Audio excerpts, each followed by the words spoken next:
5 अगस्त 2019 जब सूरज की पहली किरणें श्रीनगर की डल झील पर पड़ी तो कश्मीर की वादियों में एक अजीब सा सन्नाटा पसरा हुआ था। हवा में ठंडक थी, लेकिन उस ठंडक में एक अजीब सी बेचैनी थी। सड़कों पर सिक्योरिटी फोर्सेस की भारी तैनाती, बंद दुकानों और खामोश गलियों से ऐसा लग रहा था जैसे समय रुक सा गया हो। अमरनाथ यात्रा को अचानक रोक दिया गया था। लाखों तीर्थयात्री और टूरिस्ट को घाटी छोड़ने का आदेश मिल चुका था। इंटरनेट और मोबाइल सर्विसेज बंद कर दी गई थी। उमर अब्दुल्ला और महबूबा मुफ्ती जैसे कई कश्मीरी लीडर्स को उनके घरों में नजरबंद कर दिया गया था। स्कूल कॉलेज बंद थे और पूरे स्टेट में धारा 144 लगी हुई थी। कश्मीर के लोगों को इस बात का एहसास हो गया था कि कुछ बड़ा होने वाला है, लेकिन क्या होगा ये कोई नहीं जानता था। इधर दिल्ली में संसद भवन में एक अलग ही हलचल थी। सुबह से ही सांसदों के बीच खबरें तैर रही थी कि होम मिनिस्टर अमित शाह कुछ बड़ा ऐलान करने वाले हैं। जहां संसद के गलियारों में सस्पेंस का माहौल था, तो वही मीडिया में चर्चाओं का बाजार गर्म था। दूसरी ओर बीजेपी के सांसदों की चुप्पी किसी सीक्रेट प्लानिंग की ओर इशारा कर रही थी। सुबह करीब 11 बजे जब union home minister Amit Shah Rajya Sabha में पहुंचे तो उनके हाथ में एक फाइल और कुछ डॉक्यूमेंट्स थे। सभी की निगाहें उन पर टिकी थी। जैसे ही उन्होंने खड़े होकर एक नोटिफिकेशन और रिजोल्यूशन पेश किया, सदन में हंगामा मच गया। ये कोई सामान्य नोटिफिकेशन नहीं था, ये वो हिस्टोरिकल डॉक्यूमेंट था जिसने असंभव को संभव करके दिखाते हुए देश में 2 निशान, 2 संविधान और 2 प्रधान के कॉन्सेप्ट को जड़ से उखाड़ फेंका। ये कहानी है आर्टिकल 370 और 35A के खात्मे की, जिसने दशकों पुरानी उस व्यवस्था को मिट्टी में मिला दिया जो स्पेशल स्टेटस के नाम पर कश्मीर को देश के बाकी हिस्सों से अलग करती थी। ये वो पल था जब उस गुरूर भरी आवाज को हमेशा के लिए खामोश कर दिया गया जो कहती थी कि दुनिया की कोई ताकत आर्टिकल 370 को नहीं हटा सकती। जम्मू कश्मीर भारत का ही नहीं, दुनिया की सबसे खूबसूरत जगहों में से एक है और इसे धरती का स्वर्ग भी कहा जाता है। लेकिन जितना खूबसूरत कश्मीर है, उतना ही पेचीदा इसका इतिहास है। ये इलाका सदियों तक राजाओं, सल्तनतों और साम्राज्यों का केंद्र रहा और कई बार यहाँ सफेद बर्फ की चादर खूनी जंगों से लाल हुई है। ब्रिटिश इंडिया के दौर में जम्मू कश्मीर प्रिंसली स्टेट था, जिस पर डोगरा राजवंश का रूल था। 1925 में डोगरा वंश के आखिरी शासक महाराजा हरि सिंह जम्मू कश्मीर के रूलर बने। महाराजा हरि सिंह हिंदू थे, लेकिन उनकी रियासत में मुस्लिम आबादी ज्यादा थी। राजा हरि सिंह और उनके पूर्वजों पर अक्सर मुस्लिम्स के साथ भेदभाव करने के आरोप लगे। इससे मुस्लिम में डिससैटिस्फैक्शन बढ़ा और इसके बाद कश्मीर में शेख अब्दुल्ला जैसे मुस्लिम लीडर्स उभर कर सामने आए, जिन्होंने all Jammu and Kashmir Muslim conference नाम की एक पॉलिटिकल पार्टी बनाई, जिसे बाद में all Jammu and Kashmir national conference कर दिया गया। इसके बाद शेख अब्दुल्ला ने रिफॉर्म्स की डिमांड करते हुए राजा हरि सिंह के खिलाफ प्रोटेस्ट छेड़ दिए। प्रोटेस्ट को दबाने के लिए राजा हरि सिंह ने शेख अब्दुल्ला को जेल में डलवा दिया, जिसके बाद कई सालों तक कश्मीर में हालात अनस्टेबल रहे। लेकिन जम्मू कश्मीर का सबसे डार्क चैप्टर अभी आना बाकी था। 1947 में जब भारत आजाद हुआ, तब महाराजा हरि सिंह ने ना तो भारत के साथ और ना ही पाकिस्तान के साथ जुड़ने का फैसला किया। वो जम्मू एंड कश्मीर को एक इंडिपेंडेंट स्टेट बनाकर रखना चाहते थे। उन्हें लग रहा था कि भारत का डेमोक्रेटिक सिस्टम राजशाही खत्म कर देगा। वही वो पाकिस्तान के हाथ की कठपुतली भी नहीं बनना चाहते थे। लेकिन अक्टूबर 1947 में जब पाकिस्तान ने हजारों पश्तून ट्राइब्समैन और अपनी सेना के साथ मिलकर जम्मू कश्मीर पर हमला कर दिया, तो हालात बदल गए। पाकिस्तानी घुसपैठियों द्वारा हजारों निर्दोष लोगों को बेरहमी से मार दिया गया। शहर के शहर जला दिए गए और जम्मू कश्मीर में हर तरफ लाशें बिछ गई। अब राजा हरि सिंह का राज्य तो खतरे में था ही, साथ ही उनकी जान को भी खतरा था। इसलिए उन्होंने भारत से तुरंत मदद की गुहार लगाई। लेकिन जब तक जम्मू कश्मीर ऑफिशियली भारत का हिस्सा नहीं बनता, तब तक भारत मिलिट्री एक्शन नहीं ले सकता था। इसलिए महाराजा हरि सिंह ने 26 अक्टूबर 1947 को इंस्ट्रूमेंट ऑफ एक्सेशन साइन कर दिया, जिसके तहत जम्मू कश्मीर भारत का अभिन्न हिस्सा बन गया। उस समय तक पाकिस्तान ने कश्मीर के कुछ पार्ट्स पर कब्जा कर लिया था। भारतीय सेना ने काफी हिस्सों से पाकिस्तानी घुसपैठियों को पीछे खदेड़ दिया। लेकिन इस बीच प्राइम मिनिस्टर जवाहरलाल नेहरू इस मुद्दे को यूनाइटेड नेशंस में ले गए, जो उनकी सबसे बड़ी भूल साबित हुई। यूएन ने कश्मीर की लड़ाई को भारत पाकिस्तान की लड़ाई बना दिया और कहा कि जो जहां है वही रुक जाए। इसी के साथ सीज फायर डिक्लेयर कर दिया गया, जिसके चलते पाकिस्तानी हमलावरों के कब्जे वाला इलाका पाकिस्तान ऑक्युपाइड कश्मीर POK बन गया, जो आज भी पाकिस्तान के कब्जे में है। यूएन ने पाकिस्तान को अपने सभी ट्रूप्स को जम्मू एंड कश्मीर से हटाने का आदेश भी दिया था, ताकि जम्मू एंड कश्मीर में फेयर एंड फ्री प्लेबिसाइट हो सके और जनता खुद ये चुन सके कि उन्हें किसके साथ जाना है।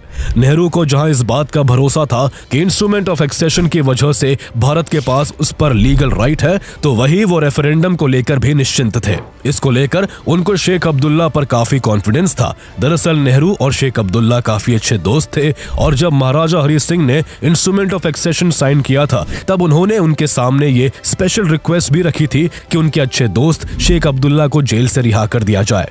शेख अब्दुल्ला इंडिया के पक्ष में जाने की बात करते थे, इसलिए नेहरू को यकीन था कि कश्मीरी उनकी बात सुनते हैं और जब भी रेफरेंडम होगा उनके कहने पर लोग इंडिया के पक्ष में ही वोट करेंगे। इतना ही नहीं, इसके चलते 1948 में शेख अब्दुल्ला को जम्मू एंड कश्मीर का पहला प्राइम मिनिस्टर भी बना दिया गया। इस बीच भारत का कॉन्स्टिट्यूशन भी लिखा जा रहा था, इसलिए संविधान सभा में शेख अब्दुल्ला को कश्मीर के रिप्रेजेंटेशन के लिए भी जोड़ लिया गया, ताकि ये तय किया जा सके कि भारत और कश्मीर आगे किस रूप में साथ बढ़ेंगे। इस मुद्दे पर संविधान सभा में लंबी और गंभीर बहस हुई, लेकिन 1947 के इंस्ट्रूमेंट ऑफ एक्सेशन की शर्तें हर चर्चा में आकर अटक रही थी। इसके अकॉर्डिंग भारत जम्मू कश्मीर में सिर्फ डिफेंस, फॉरेन अफेयर्स और कम्युनिकेशन से जुड़े कानून बना सकता था और इसके लिए भी राज्य सरकार से बात करना जरूरी था। वही स्टेट को अपने इंटरनल मैटर्स के लिए पूरी ऑटोनॉमी थी। इसके हिसाब से भारत का संविधान कश्मीर पर लागू नहीं हो सकता था। ऐसे में एक बीच का रास्ता निकालने की कोशिश शुरू हो गई, ताकि इंस्ट्रूमेंट ऑफ एक्सेशन के पॉइंट्स की भी वैल्यू रहे और इंडियन कॉन्स्टिट्यूशन के कुछ प्रोविजंस को भी लागू किया जा सके। इस मुश्किल को हल करने की जिम्मेदारी कॉन्स्टिट्यूएंट असेंबली के एक्सपीरियंस मेंबर गोपाल स्वामी अयंगर को सौंपी जाती है। वो बेहद सोच विचार करके एक temporary, transitional and special provision पेश करते हैं, जिसे आर्टिकल 370 के नाम से जाना गया। आर्टिकल 370 के हिसाब से जम्मू कश्मीर पर भारतीय संविधान के सिर्फ 2 आर्टिकल लागू होंगे। पहला आर्टिकल 1 था, जो कहता है कि India that is Bharat shall be a union of states, और इस आधार पर जम्मू कश्मीर भी भारत का हिस्सा माना जाएगा। दूसरा खुद आर्टिकल 370 था, जो जम्मू कश्मीर को स्पेशल स्टेटस देता था और भारत के कॉन्स्टिट्यूशनल राइट्स को सीमित करता था। आर्टिकल 370 के अनुसार भारत सरकार जम्मू कश्मीर के लिए केवल 3 चीजों, डिफेंस, फॉरेन अफेयर्स और कम्युनिकेशंस मैटर्स को लेकर ही रूल्स एंड रेगुलेशन बना सकती थी। अगर इंडियन गवर्नमेंट को जम्मू कश्मीर के लिए इन तीनों चीजों के अलावा किसी अन्य क्षेत्र के लिए लॉ या प्रोविजन बनाना हो, तो इसके लिए प्रेसिडेंट ऑफ इंडिया को एक प्रेसिडेंशियल ऑर्डर पास करना होगा। लेकिन ये ऑर्डर भी तभी लागू हो सकता था जब जम्मू कश्मीर की कॉन्स्टिट्यूएंट असेंबली इसके लिए अप्रूवल दे। यानी जम्मू कश्मीर की संविधान सभा को ये राइट था कि वो ये तय करे कि भारतीय संविधान के कौन कौन से प्रोविजंस राज्य में लागू होंगे और कौन से नहीं। इस तरह आर्टिकल 370 ने जम्मू कश्मीर को एक स्पेशल ऑटोनॉमी प्रोवाइड की, जो भारत के अन्य स्टेट से अलग थी। जब जम्मू कश्मीर ने अपना अलग कॉन्स्टिट्यूशन बनाया, तो उसमें भी सबसे पहले क्लियरली लिखा गया कि जम्मू कश्मीर इंडिया का इंटीग्रल पार्ट है। इस बात ने भारत और जम्मू कश्मीर के बीच कॉन्स्टिट्यूशनल रिलेशंस को मजबूत तो किया, लेकिन दोनों के बीच की दूरी भी उतनी ही क्लियर कर दी। आर्टिकल 370 को शुरू में एक टेम्पररी प्रोविजन के रूप में रखा गया था और इसे भारत के संविधान में पार्ट 21 में जोड़ा गया था, जिसमें टेम्पररी एंड ट्रांजिशनल प्रोविजन होते हैं। ऐसा माना गया था कि जम्मू कश्मीर में प्लेबिसाइट होने के बाद जब यह भारत के साथ पूरी तरह इंटीग्रेट हो जाएगा, तो आर्टिकल 370 की रिक्वायरमेंट नहीं रहेगी और इसे हटा दिया जाएगा। लेकिन प्लेबिसाइट कभी हुआ ही नहीं, क्योंकि पाकिस्तान POK से अपनी सेनाएं हटाने को तैयार नहीं हुआ। किसी को अंदाजा नहीं था कि ये टेम्पररी प्रोविजन आने वाले दशकों में देश के लिए सबसे बड़ी राजनीतिक पहेली बन जाएगा। आर्टिकल 370 को हटाने की प्रोसेस को भी बेहद कॉम्प्लिकेटेड बनाया गया था। आर्टिकल 370 को रिवोक करने के लिए पहले जम्मू कश्मीर की गवर्नमेंट की सहमति और फिर स्टेट कॉन्स्टिट्यूएंट असेंबली की मंजूरी जरूरी थी। इसके बाद ही इंडियन प्रेसिडेंट इसे हटाने का आदेश जारी कर सकते थे। इसी बीच साल 1951 तक आते आते जम्मू कश्मीर में खुद का संविधान बनाने की प्रक्रिया भी शुरू हो गई। भारत चाहता था कि वहां भी देश की मेन इंस्टीट्यूशंस जैसे election commission, CAG, supreme court, fundamental rights, Indian penal code और DPSPs लागू हो। जवाहरलाल नेहरू को भरोसा था कि उनके करीबी दोस्त शेख अब्दुल्ला इसमें उनकी हेल्प करेंगे। इसी उम्मीद के साथ 1952 में दोनों नेता मुलाकात करते हैं और दोनों के बीच दिल्ली एग्रीमेंट साइन होता है। इस एग्रीमेंट के तहत तय होता है कि जम्मू कश्मीर में भी इंडियन कॉन्स्टिट्यूशन के कुछ फंडामेंटल प्रोविजंस लागू होंगे, लेकिन इसके बदले शेख अब्दुल्ला जवाहरलाल नेहरू से और भी ज्यादा स्पेशल डिमांड्स कर बैठे। शेख अब्दुल्ला ने मांग रखी कि जम्मू कश्मीर का खुद का अलग झंडा होगा, अपना प्रधानमंत्री होगा जिसे सदर रियासत कहा जाता है, और इसके अलावा 1927 का स्टेट सब्जेक्ट लॉ भी एप्लीकेबल किया जाएगा। दरअसल ये लॉ 1927 में महाराजा हरि सिंह के समय लागू हुआ था, जिसके हिसाब से कश्मीर के बाहर के लोग यहाँ प्रॉपर्टी नहीं खरीद सकते थे और न ही सरकारी नौकरी पा सकते थे। इन सब पर सिर्फ लोकल लोगों का राइट होता था, ताकि आउटसाइडर्स के आने से उनकी आइडेंटिटी और डेमोग्राफी चेंज ना हो। जवाहरलाल नेहरू को किसी भी तरह जम्मू कश्मीर में इंडियन कॉन्स्टिट्यूशन के जरूरी प्रोविजंस को लागू करना था, इसलिए वो शेख अब्दुल्ला की इन तीनों डिमांड्स को मान लेते हैं और इसी के साथ 1954 में प्रेसिडेंशियल ऑर्डर के जरिए आर्टिकल 370 में इन डिमांड्स को आर्टिकल 35A के रूप में जोड़ दिया जाता है। लेकिन आर्टिकल 35A में एक ऐसा प्रोविजन भी था जिसने कश्मीरी महिलाओं के साथ खुला भेदभाव किया। इसके तहत अगर कोई कश्मीरी महिला किसी जम्मू कश्मीर के बाहर के व्यक्ति से शादी करती तो वो अपना परमानेंट रेजिडेंट सर्टिफिकेट PRC खो देती, जिसके बाद वो और उसके बच्चे जम्मू कश्मीर में प्रॉपर्टी खरीदने, सरकारी नौकरी पाने या अन्य अधिकारों से वंचित हो जाते। दूसरी ओर कश्मीरी पुरुषों पर यह नियम लागू नहीं होता था, वो चाहे कहीं से भी शादी करे, उनको और उनके बच्चों को सारे अधिकार थे। कश्मीर के भीतर आर्टिकल 370 और आर्टिकल 35A का स्वागत हुआ, लेकिन देश के बाकी हिस्से में इसे एक कॉन्स्टिट्यूशनल इनजस्टिस माना गया, क्योंकि भारतीय संविधान की बुनियाद इक्वालिटी पर टिकी थी और आर्टिकल 370 और आर्टिकल 35A उसी भावना से टकरा रहे थे। एक ही देश में दो झंडे, दो संविधान और दो प्रधानमंत्री होने का विचार बाकी भारतीयों में इनइक्वालिटी की फीलिंग पैदा कर रहा था। भारत का कोई भी नागरिक वहां जमीन नहीं खरीद सकता था, न ही कोई बिजनेस शुरू कर सकता था। इसने स्टेट को एक अलग देश जैसा बना दिया। कश्मीर का बाकी देश से इंटीग्रेशन रुक गया और इससे डिस्क्रिमिनेशन और सेपरेटिज्म की भावना भी बढ़ने लगी। शुरुआत में शेख अब्दुल्ला भारत और नेहरू के साथ फ्रेंडली थे, लेकिन 1953 तक उनके सुर भी बदल चुके थे। वो हर चीज में काफी आनाकानी करने लगे। अब वो भारत के साथ रहने की बात करने के बजाय इंडिपेंडेंट होने या ज्यादा ऑटोनॉमी की बातें करने लगे थे, जिसे भारत ने खतरे के रूप में देखा। उनकी इसी सेपरेटिस्ट आइडियोलॉजी के चलते 1953 में उन्हें कश्मीर कॉन्स्पिरेसी और विदेशी ताकतों के साथ मिलकर साजिश रचने के केस में जम्मू कश्मीर के प्राइम मिनिस्टर के पद से हटाकर अरेस्ट कर लिया गया। उनके बाद बख्शी गुलाम मोहम्मद को स्टेट का प्राइम मिनिस्टर बनाया गया। इसके बाद 1957 में जम्मू कश्मीर का संविधान लागू हुआ, लेकिन इसके तुरंत बाद बड़ी ही चालाकी से जम्मू कश्मीर की कॉन्स्टिट्यूएंट असेंबली को भी डिसॉल्व कर दिया गया। इससे आर्टिकल 370 को हटाना लगभग नामुमकिन हो गया, क्योंकि प्रोविजन के मुताबिक इसको हटाने के लिए कॉन्स्टिट्यूएंट असेंबली की अप्रूवल जरूरी थी।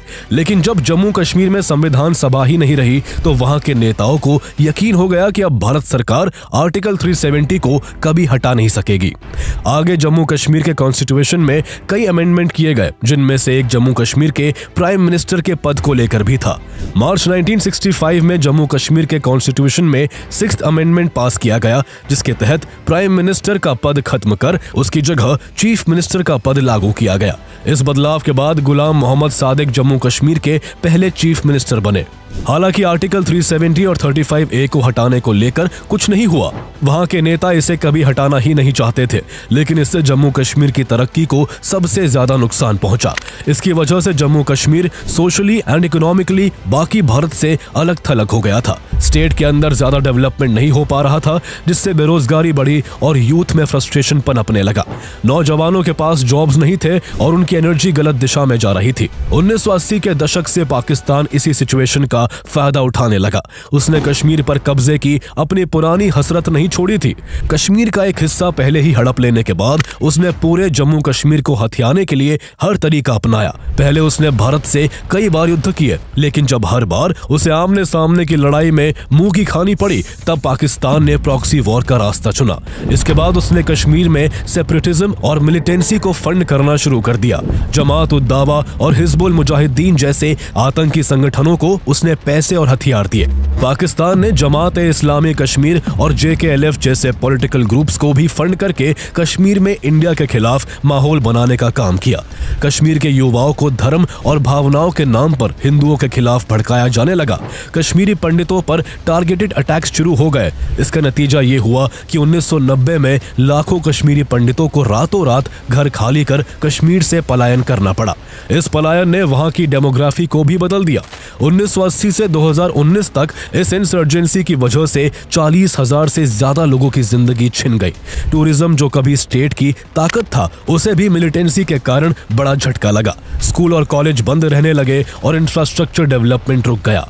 इन दशकों में अलगाववाद बढ़ने के पीछे सबसे बड़ा कारण सेंट्रल गवर्नमेंट्स का स्टेटस क्वो वाला रवैया था। जवाहरलाल नेहरू से लेकर मनमोहन सिंह तक किसी ने भी आर्टिकल 370 को हटाने का निर्णायक कदम नहीं उठाया। इंटरनेशनल प्रेशर, स्थानीय दलों के प्रभाव और कश्मीर की संवेदनशील राजनीति के कारण कोई भी सरकार इसे छूने की हिम्मत नहीं कर सकी।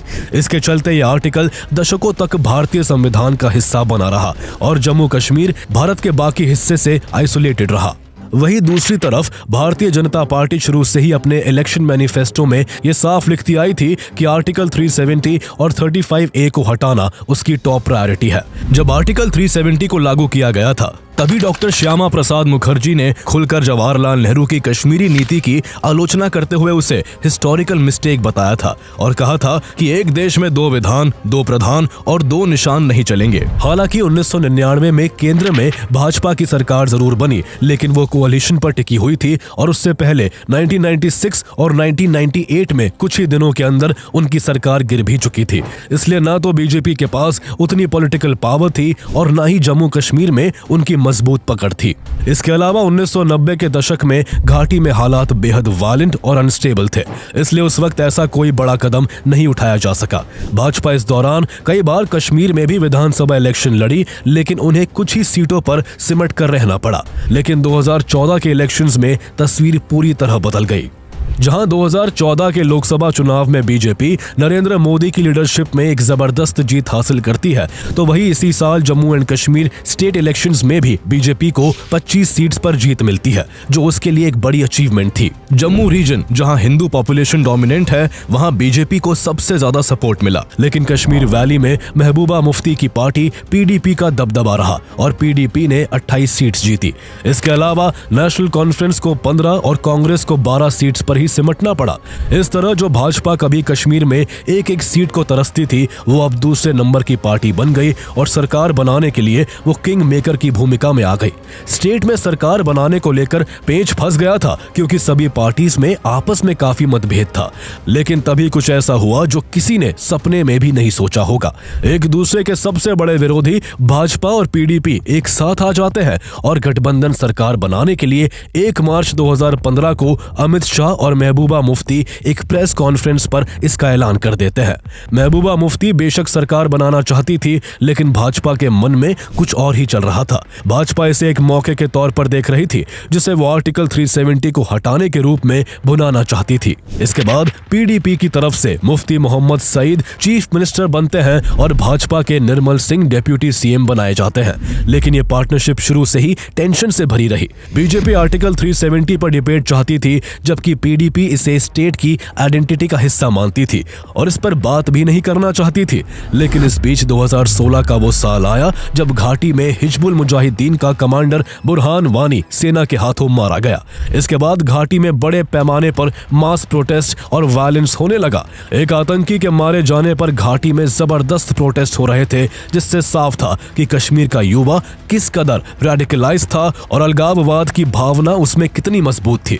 बुरहान वानी के मारे जाने के बाद घाटी में करीब 4 महीने तक कर्फ्यू लगा रहा और हिंसा की आग में कई लोग मारे गए। इस घटना ने बीजेपी और पीडीपी के कोalition को वीक कर दिया। ऐसे और भी इंसिडेंट्स हुए जिसने दोनों पार्टियों के बीच विश्वास कम कर दिया और इसी के चलते जून 2018 में बीजेपी ने कोalition से अचानक अपना सपोर्ट विड्रॉ कर महबूबा की गवर्नमेंट को गिरा दिया।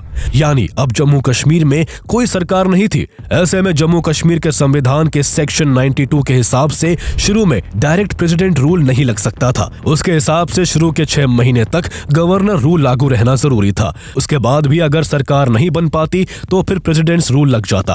इसलिए जम्मू कश्मीर में पहले गवर्नर रूल लागू हुआ और सत्यपाल मलिक को गवर्नर अपॉइंट किया गया। सत्यपाल मलिक पर उस समय तक भाजपा की सेंट्रल गवर्नमेंट को काफी भरोसा था, इसलिए उन्हें ही गवर्नर के रूप में चुना गया। ये सब बीजेपी की स्ट्रैटेजी का हिस्सा था, लेकिन बीजेपी को असल में 6 महीने बाद प्रेसिडेंट रूल लगने का इंतजार था, क्योंकि तभी वो काम हो सकता था जो वो चाहती थी। अगर इस बीच जम्मू कश्मीर में सरकार बन जाती तो फिर बीजेपी का 370 को हटाने का प्लान चौपट हो सकता था। इसलिए बीजेपी बिल्कुल नहीं चाहती थी कि कुछ समय तक जम्मू कश्मीर में कोई सरकार बने। बीजेपी चुपचाप बैठ जाती है, लेकिन बाकी पार्टियां पीडीपी, कांग्रेस और नेशनल कॉन्फ्रेंस आपस में सभी मतभेदों को दूर करके सरकार बनाने के लिए बातचीत शुरू कर देती है। हैरानी की बात यह होती है कि ये तीनों ही पार्टियां सरकार बनाने के लिए गवर्नर रूल के 6 महीने के टेन्योर के खत्म होने से सिर्फ 1 महीने पहले एक साथ आ जाती है। 21 नवंबर 2018 को महबूबा मुफ्ती गवर्नर को फोन मिलाती है, लेकिन गवर्नर सत्यपाल मलिक ने फोन नहीं उठाया। इसके बाद उन्होंने फैक्स के जरिए कांटेक्ट करने की कोशिश की, लेकिन हैरान करने वाली बात यह थी कि इसी समय गवर्नर की फैक्स मशीन खराब हो गई। लेकिन स्टेट में प्रेसिडेंट्स रूल लगाए जाने के लिए अभी भी कुछ समय बाकी था। लेकिन इसी बीच एक बड़ा खेल होता है। Governor Satyapal Malik central government को एक रिकमेंडेशन लेटर लिखते हैं, जिसमें लिखा था कि जम्मू कश्मीर के अंदर राजनीतिक हालात अनस्टेबल है। एक दूसरे की धुर विरोधी पार्टियां एक साथ आकर सरकार बनाना चाहती है, जिससे स्टेट की सिक्योरिटी को खतरा है। सरकार बनाने के लिए यहां बड़े पैमाने पर हॉर्स ट्रेडिंग यानी विधायकों की खरीद फरोख्त हो सकती है, इसलिए सरकार को बनाना ठीक नहीं होगा। इन कारणों का हवाला देते हुए उन्होंने 21 नवंबर 2018 को स्टेट असेंबली को डिसॉल्व कर दिया और 19 दिसंबर 2018 को गवर्नर्स रूल की अवधि पूरी होने के बाद सेंट्रल गवर्नमेंट को प्रेसिडेंट्स रूल लागू करने की रिकमेंडेशन कर दी। सेंट्रल गवर्नमेंट तो जैसे इसके लिए ही तैयार बैठी थी, इसलिए फौरन सत्यपाल मलिक की इस रिकमेंडेशन को एक्सेप्ट कर लिया गया। कश्मीर में सरकार के गिरने के 6 महीने पूरे होने पर 20 दिसंबर 2018 को स्टेट में प्रेसिडेंट्स रूल लगा दिया जाता है। इंडियन कॉन्स्टिट्यूशन के अकॉर्डिंग जब किसी स्टेट में प्रेसिडेंट्स रूल लागू होता है तो प्रेसिडेंट खुद जाकर स्टेट को नहीं संभालते, बल्कि अपने रिप्रेजेंटेटिव के जरिए स्टेट को चलाते हैं। इस सिचुएशन में तब के प्रेसिडेंट रामनाथ कोविंद ने जम्मू कश्मीर के गवर्नर सत्यपाल मलिक को ही अपना रिप्रेजेंटेटिव अपॉइंट कर दिया।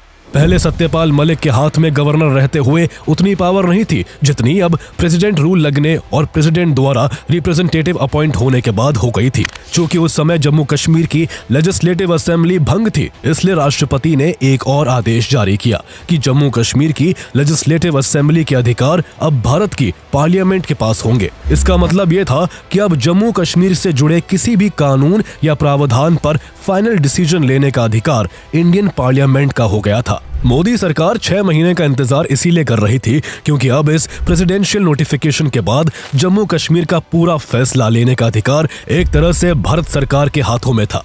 पहले जहां किसी भी इस चीज के लिए स्टेट गवर्नमेंट या लेजिस्लेटिव असेंबली का कंसेंट जरूरी था, अब वो ऑब्स्टेकल खत्म हो चुकी थी और यही वो सिचुएशन थी जो आर्टिकल 370 के रिवोकेशन के लिए एकदम परफेक्ट स्ट्रक्चर तैयार कर चुकी थी। अब सेंट्रल गवर्नमेंट ने अपने प्लान के मुताबिक इस दिशा में काम करना शुरू कर दिया। सरकार को ये पता था कि आर्टिकल 370 हटाने का डिसीजन और प्रोसेस इतना आसान नहीं रहेगा। अगर ऑपोजिशन को जरा सी भी भनक लग जाती तो ये कदम उठाना बहुत मुश्किल हो जाता, इसलिए सब कुछ बहुत ही सीक्रेसी से करना था। कई इंटेलिजेंस रिपोर्ट्स में पाया गया कि सेपरेटिस्ट ग्रुप्स कश्मीरी यूथ को ढाल बनाकर प्रोटेस्ट और वायलेंस ऑर्गेनाइज कर सकते हैं, इसलिए सरकार ने सिक्योरिटी प्लानिंग को भी टॉप प्रायोरिटी बनाया। इसके लिए सीआरपीएफ, बीएसएफ और इंडियन आर्मी के 38,000 एक्स्ट्रा ट्रूप्स कश्मीर में डिप्लॉय किए गए, जिससे टोटल सिक्योरिटी फोर्सेस की संख्या 7 से 8 लाख के करीब हो गई। जम्मू कश्मीर में इंटरनेट और मोबाइल सर्विसेज भी सस्पेंड कर दिए गए। ये एक साफ सिग्नल था कि सरकार कोई रिस्क नहीं लेना चाहती थी। इंटरनल रिपोर्ट्स में यह भी कहा गया कि एलओसी पर पाकिस्तान सीज फायर वायलेशंस बढ़ा सकता है, इसलिए आर्मी को हाई अलर्ट पर रखा गया और ड्रोन सर्विलियंस को इंटेंसिफाई किया गया। इस तरह प्लान पूरी तरह से तैयार था और अब बस एक्शन होने की देर थी। 5 अगस्त 2019 ये वो तारीख बनी जिसने भारत के इतिहास में एक नया अध्याय लिख दिया। सुबह से ही संसद भवन में हलचल थी। माहौल ऐसा था जैसे कोई बड़ा फैसला होने वाला हो। किसी को अंदाजा नहीं था कि आज का दिन कश्मीर के इतिहास को हमेशा के लिए बदल देगा। बीजेपी ने इस दिन की प्लानिंग इतनी सीक्रेटली की थी कि विपक्ष को भनक तक नहीं लगी। उधर जम्मू कश्मीर में जहां सिक्योरिटी फोर्सेस हर कोने पर तैनात थी, तो वही 4 अगस्त की रात को ही महबूबा मुफ्ती और उमर अब्दुल्ला जैसे कई प्रमुख नेताओं को हाउस अरेस्ट कर लिया गया था और जम्मू कश्मीर में धारा 144 भी लागू कर दी गई थी ताकि कोई विरोध प्रदर्शन ना हो सके। 5 अगस्त की सुबह करीब 11 बजे राज्यसभा में union home minister Amit Shah एक हिस्टोरिकल रेजोल्यूशन पेश करते हैं जो आर्टिकल 370 को खत्म करने और जम्मू कश्मीर को 2 यूनियन टेरिटरीज में डिवाइड करने को लेकर था। इससे पहले उस सुबह प्रेसिडेंट रामनाथ कोविंद ने एक प्रेसिडेंशियल ऑर्डर CO 272 जारी किया था जिसके जरिए आर्टिकल 367 में बदलाव किया गया। यही वो क्लॉज था जो कॉन्स्टिट्यूशन की इंटरप्रिटेशन को डिफाइन करता है। इस अमेंडमेंट के बाद आर्टिकल 370 के क्लॉज 3 में जहां पहले कॉन्स्टिट्यूएंट असेंबली लिखा था उसे बदलकर लेजिस्लेटिव असेंबली कर दिया गया। ऐसा इसलिए किया गया क्योंकि आर्टिकल 370 को रिवोक करने के लिए कॉन्स्टिट्यूएंट असेंबली की जरूरत थी जो 1957 में ही डिसॉल्व हो चुकी थी। ऐसे में अब उसे बदलकर लेजिस्लेटिव असेंबली नाम दे दिया गया और चूंकि राज्यों में उस समय प्रेसिडेंट्स रूल लागू था इसलिए लेजिस्लेटिव असेंबली की सारी शक्तियां पहले से ही भारत की पार्लियामेंट के पास थी। अब जहां पहले किसी भी बदलाव के लिए जम्मू कश्मीर की कॉन्स्टिट्यूएंट असेंबली की सिफारिश जरूरी थी, वही इस नए आदेश के बाद वही अधिकार भारतीय संसद को मिल गया। इसके अलावा प्रेसिडेंट के इस नोटिफिकेशन में साफ लिखा था कि अब आर्टिकल 370 के सभी क्लॉजेस लागू नहीं होंगे सिवाय इसके कि जम्मू कश्मीर भारत का इंटीग्रल पार्ट है। साथ ही आर्टिकल 35A जो परमानेंट रेजिडेंट्स को प्रॉपर्टी खरीदने और सरकारी जॉब्स में प्राथमिकता जैसे स्पेशल राइट्स देता था उसे भी हटा दिया गया। नोटिफिकेशन में यह भी मेंशन था कि इंडियन कॉन्स्टिट्यूशन अब जम्मू कश्मीर पर बिना किसी एक्सेप्शन के पूरी तरह लागू होगा। इसके साथ ही अमित शाह द्वारा Jammu and Kashmir reorganisation bill 2019 संसद में रखा गया जिसके तहत राज्य को 2 भागों में बांट दिया गया। जम्मू कश्मीर को एक लेजिस्लेचर वाला यूनियन टेरिटरी बनाया गया और लद्दाख बिना लेजिस्लेचर वाला केंद्र शासित प्रदेश बना। ये नोटिफिकेशन इतना साफ और डायरेक्ट था कि इसमें कोई ग्रे एरिया नहीं छोड़ा गया। बीजेपी के इस मास्टर स्ट्रोक ने विपक्ष को पूरी तरह चौंका दिया। राज्यसभा में रेजोल्यूशन पेश होते ही विपक्षी पार्टियों जैसे कांग्रेस, नेशनल कॉन्फ्रेंस, PDP और लेफ्ट ने इसका तीखा विरोध किया। ऑपोजिशन के सीनियर लीडर्स ने कहा कि ये कश्मीर की आत्मा पर हमला है। PDP के नाजिर अहमद लावाए ने तो रेजोल्यूशन की कॉपी फाड़ दी और नारेबाजी शुरू कर दी। नेशनल कॉन्फ्रेंस के लीडर्स ने इसे कॉन्स्टिट्यूशन की हत्या बताया, लेकिन बीजेपी और इसके अलायंस पार्टियों ने इस रेजोल्यूशन को मजबूत सपोर्ट दिया। कुछ न्यूट्रल पार्टियां जैसे आम आदमी पार्टी ने भी रेजोल्यूशन के फेवर में वोट किया। सदन में टेंशन इतनी थी कि स्पीकर वेंकैया नायडू को बार बार ऑर्डर मेंटेन करने के लिए इंटरफेयर करना पड़ा। डिबेट के दौरान अमित शाह ने साफ कहा कि आर्टिकल 370 ने कश्मीर को विकास से नहीं बल्कि सेपरेटिज्म और टेररिज्म से जोड़ा और इसलिए ये डिसीजन भारत की यूनिटी के लिए है। राज्यसभा में ये रेजोल्यूशन 125 वोट्स के साथ पास हो गया जबकि 61 वोट्स इसके खिलाफ थे। अगले दिन 6 अगस्त को लोकसभा में भी ये रेजोल्यूशन पेश किया गया और 351 वोट्स के साथ ये यहाँ भी पास हो गया। ये डिसीजन दशकों की पॉलिटिकल डिबेट को खत्म करने और कश्मीर में एक नए युग की शुरुआत करने वाला था। आर्टिकल 370 और 35A के रिवोकेशन ने जम्मू कश्मीर के पॉलिटिकल और सोशल लैंडस्केप को हमेशा के लिए बदल दिया। ये डिसीजन भारत की सोवेरेनिटी को मजबूत करने के लिए बेहद जरूरी था। इस बदलाव से पाकिस्तान बौखलाया हुआ था। उसने इसके खिलाफ UN और OIC में मुद्दा उठाया, लेकिन इसे भारत का इंटरनल मैटर माना गया और इसका कोई खास विरोध नहीं हो सका। वो आर्टिकल जिसे हटाना असंभव माना जाता था, जिसके बारे में फारूक अब्दुल्ला ने कहा था मोदी 10 बार भी प्रधानमंत्री बन जाए तो भी आर्टिकल 370 नहीं हटा सकते। और गुलाम नबी आजाद ने दावा किया था बीजेपी चाहे 200 साल राज कर ले, कश्मीर से आर्टिकल 370 नहीं हटा पाएगी। वो आर्टिकल 370 अब इतिहास बन चुका है और कश्मीर अब एक नए भारत का हिस्सा बनकर एक नई पहचान की ओर बढ़ चुका है।